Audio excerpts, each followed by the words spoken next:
Ladies and gentlemen, boys and girls, welcome back to the Mixed Martial Arts channel. We're here today to watch Mateusz Gamrot versus Ludovit Klein. Crazy matchmaking. Ludovit Klein is unranked. Mateusz is number 7.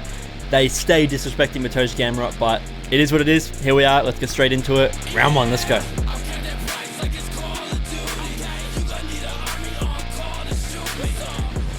Alright, to me this is just Gamrot's fight to lose, because Ludovit's got great grappling and good striking, and if you can defend Gamrot's striking and you have good... If you can defend Gamrot's grappling and you have good striking, you're going to struggle. Gamrot's going to struggle. Even though Gamrot's so good and Ludovit Klein is not a ranked fighter, this is a tough matchup for Gamrot. Or maybe not a tough matchup for Gamrot, but a good matchup for Ludovit Klein. There's a lot of guys in this top 10 that would fuck Ludovit Klein up. I don't know that Gamrot's one of them. Styles make fights, you know. I mean, but to be fair, if Gamrot loses this, then it's it justifies the matchup being made, right? So far, Gamrot is controlling the octagon, pressuring. He's much taller. He's being the one that's pushing Ludovit Klein back the whole time. It's all striking based so far. No clinching or takedown attempts yet. But Klein is very active on his feet. He's bouncing around the outside of the octagon. He's not letting Gamrot corner him. If he does get cornered, he quickly dips out to the side immediately. So far, it's been a minute and a half. Oh my god! I can't tell if Gamrot just dropped or if he got dropped. I think he might have just squatted down at the same time as he got hit with a jab. It looked like he got dropped. That was a bit crazy. And again, Gamrot's in on this takedown attempt now. Double leg for Gamrot.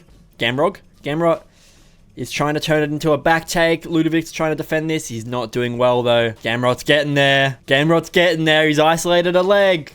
He's got one leg locked up. Ludovit Klein up against the cage, posted up on his hands and knees. Oh, some nice... I guess that's ground and pound from Gamrot, you know. Klein's up to one knee, trying to fire the hands and get up to his feet. He's grabbing the fence there. Knees to the body for Gamrot, slamming them into the back of his ribs. Ugh. Still got his hands locked around the waist, Gamrot does. Klein's fighting it. He's got his legs spread real wide. He might get flipped over to his side here if he gets suplexed or something. You gotta watch, because all of his weight is bladed down onto his two legs. If Gamrot can get beneath him here, he's gonna be able to lift him right up. Oh, we tried. 2 minutes remaining. Klein's had little to no dominance in this round at all. Nice shovel uppercut shots there from Gamrot. Underneath the armpit, looping him under. Oh, Gamrot kicked his leg out from underneath him. That was nice. He's got him down to a knee again. Klein's fighting these hands though. He's like staying focused on the task at hand, even though his legs are getting kicked out from him like no tomorrow. He's just holding on to the hand fight. Oh, he lost it. He lost it now. Now he's lost a hand fight. Gamrot's got his hands locked. Jesus Christ, Gamrot's slamming knees into his back. I've seen the knees to the back of the thigh. You know, I don't know if I've ever seen someone slam knees literally to your back. Oh, Gamrot's trying to drag him down, but Klein is somehow staying on 2 feet. Barely. Now he's down. But Gamrot's not underneath him, so Klein might be able to stand up here. Oh, he's trying. Gamrot's got his weight all on top of Klein, but Klein's down on 2 knees now. Yep. This is good for Gamrot. It's been a good round for Gamrot in general. I'm a little bit surprised at the lack of takedown defense ability from Klein. I guess I conflated Klein's good ability to sit on top position and be dominant in grappling exchanges that he's had in his past fights. I kind of conflated that with good takedown defense, so I guess that's a bit of a stupid take from me, but... I mean, to be fair, he is still not getting taken down by Gamrot, which is fucking not normal. Sarukin got taken down by Gamrot, bro. Like, you know what I mean? Klein is still yet to go any further down than on his knees. He's not landed on his back or on his hands and knees with Gamrot on his back properly yet. Gamrot's getting close to it now. He was going to hook in and really climb on his back, but it's the end of the round. Very well played. Very well played by Gamrot. It was a good round from him. It was a safe round. It wasn't actually the most boring considering he played it very slowly. I would have expected a round like that to be a lot more boring. Round 2, let's go. Oh, nice body kick there from Klein, but Gamrot caught it and turns it into a single leg. Klein is defending this takedown crazily. His legs are literally going in opposite directions right now. This is crazy. What the fuck? Oh...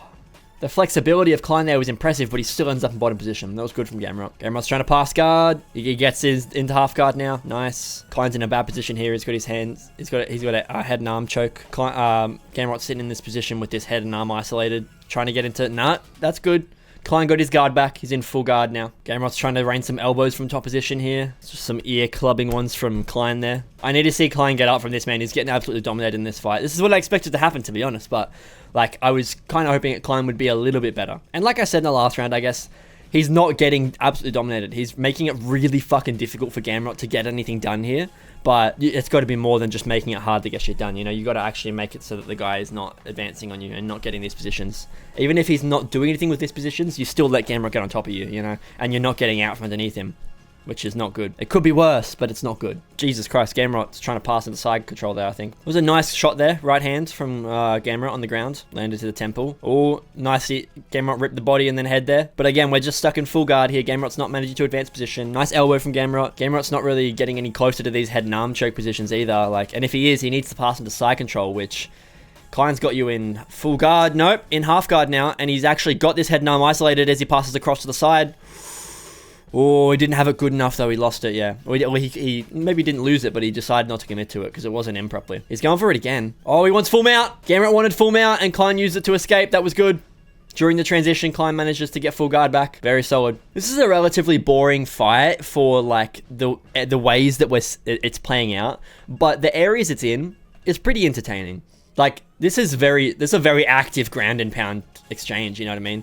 And we're changing positions a lot. There's a lot of advancement attempts. This would be better if we were seeing more dominance from Gamrot, but even with Klein managing to kind of shut him down a lot and not really let Gamrot dominate him on the ground here as much as he is just always in the better position, it's still pretty entertaining. A fight like this would normally be a lot more boring, but they're very active. Even Klein off the bottom is throwing so many strikes. Oh, big elbow there from Gamrot. The only thing I'm going to complain about is I really would like to see this positional advancement from Gamrot be way more effective, because he's doing fucking horribly at getting half guard and full mount here. He just keeps getting forced back into full guard. Gamrot's off now, though. He's not in on this takedown anymore. Klein's got him up on his feet, and Klein's just swinging up kicks at him. Manages to roll over to his hands and knees, but Gamrot gets onto his back. Hands locked around the waist for Gamrot. He's going to try and drag Klein down, get underneath him.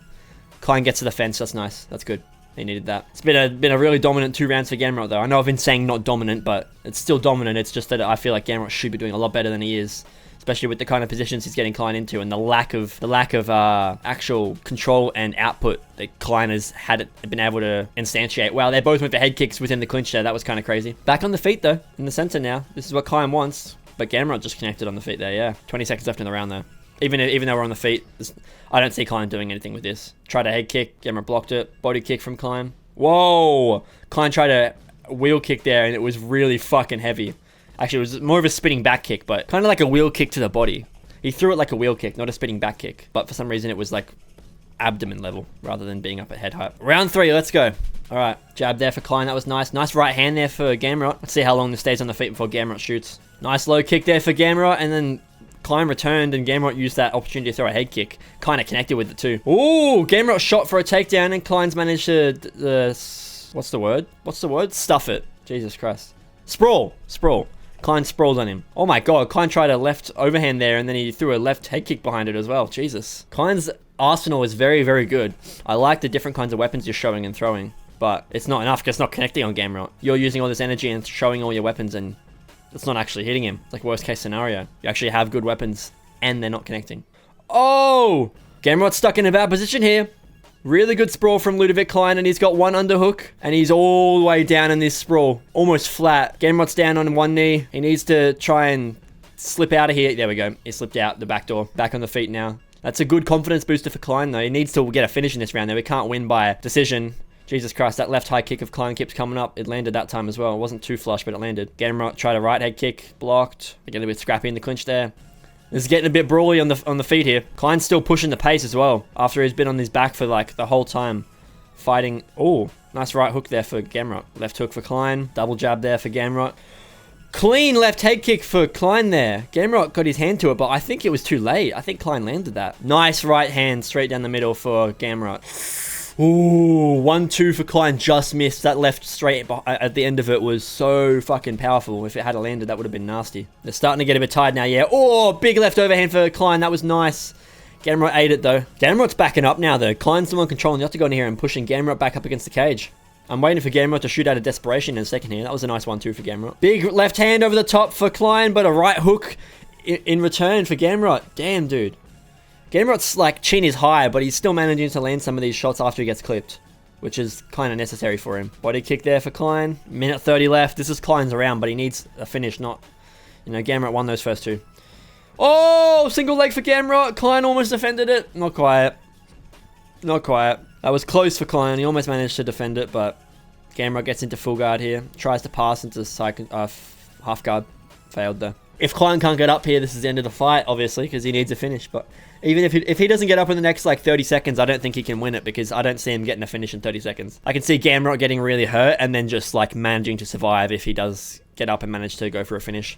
Gamrot would survive it. Klein might get up here. He's getting real close. Nah, Gamrot manages to maintain control. He floated on top. That was nice. It was a full, like, almost like an Imanari roll kind of thing, where like he tried to do a roly-poly in the middle of this takedown attempt. He's trying to do it again here. Yeah, Klein goes for it again. Imanari roll. But he ends up, yep. Gamrot's just floating on top. Manages to stay in there. It's really impressive. 30 seconds left. Yeah, Gamrot has won this. Klein cannot win this. He needs to be back on his feet, and he's too tired as well. Even in the last 30 seconds before he got taken down there, he was really slowing down. He was really dropping the power he was throwing with. He's still connecting with some powerful stuff, but it wasn't enough. Nowhere near as good as he was at the start of round 3. Damn, Gamrot's on top of him, just raining elbows here. Ground and pound shots at the end of the fight. It's a good look. I could even see Gamrot winning this third round. I don't think he did. I feel like I give it to Klein, but I wouldn't be surprised if I see a judge give Gamrot that third round. Let's just look. This just proof it was a dumb matchup to make, man. This was a silly matchup. You should be giving Gamrot your fucking number 10s and like where's my Gamrot versus Benoit Saint-Denis or something? Or my Gamrot versus Michael Chandler? Like, where are these fights? Why is Gamrot getting given these terrible fucking matchups? Gamrot's like the Movzar Evloev of the division, except he's not undefeated. But he's the one that gets given retarded matchups that make no sense for him at all, unfairly, constantly. Like, let's look at lightweight, the rankings right now. Mateusz is number 7, Pimblet's 8. Why don't you do Gamrot versus Pimblet? Why don't you do Gamrot versus Dariush? Why don't you do Gamrot versus Moikanen? Why don't you do Gamrot versus Fazeev? You should have rebooked that fight, Gamrot versus Fazeev. If you're going to make Gamrot fight down and fight anyone, book him versus Fazeev, you fucking idiots. That fight should have happened again. Why don't you do Gamrot versus Michael Chandler? He's number 12. Gamrot versus Benoit, he's number 13. Gamrot versus Grant Dawson, even. That would have made more sense. But you do Ludovit Klein, who's unranked. Doesn't make any sense. He's in like that 15 to 20 rankings, Ludovit Klein is, sure, but nah, man. Because Gamrot's last fight was Dan Hooker, right? All 3 judges 30-27. Yeah, fair enough. So I said I can see the judges giving. Oh no, I said I could even myself score that 3-0 Gamrot, to be honest. All right, let's see Gamrot on the post fight. I'm in the ranking. I took a guy without the ranking. Yeah, his last fight was Dan Hooker. Yeah, I was aiming to finish this guy, but I can't. This was a dominant performance, clear rounds. Yeah, for sure, for sure. Nobody can defend my wrestling, my shoot. 96% takedown defense Klein had tonight, like before the fight. Yeah, to get taken down that easily and that many times, and you got that good takedown defense, just shows how good Gamrot is, man. I'm one of the best guys in the world. I want to prove it. Call someone out. Call out fucking Gaethje. Call out Gaethje or something, you know. You just fought unranked, dude. Like, you deserve a really high level fight from this. At the very least, you deserve like someone ranked the same as you. Call out Gaethje though. He should call out Gaethje. Everybody. He wants to fight Hooker again in the future. Paddy. I'm going to fight with Paddy. If Benoit Saint-Denis wants to smoke. Another easy fight. Yeah! Gamrot! We needed some good Gamrot moments like this, man. He's not necessarily the most outspoken of fighters, but he actually gave a lot there. That's what I want to see from you, Gamrot. You're a fighter that suffers a little bit from a bit of a boring style at times, but you are very good at not having a boring fight. Boring style, not boring fights, though. I don't know if I've seen a boring fight in his career. Maybe I haven't.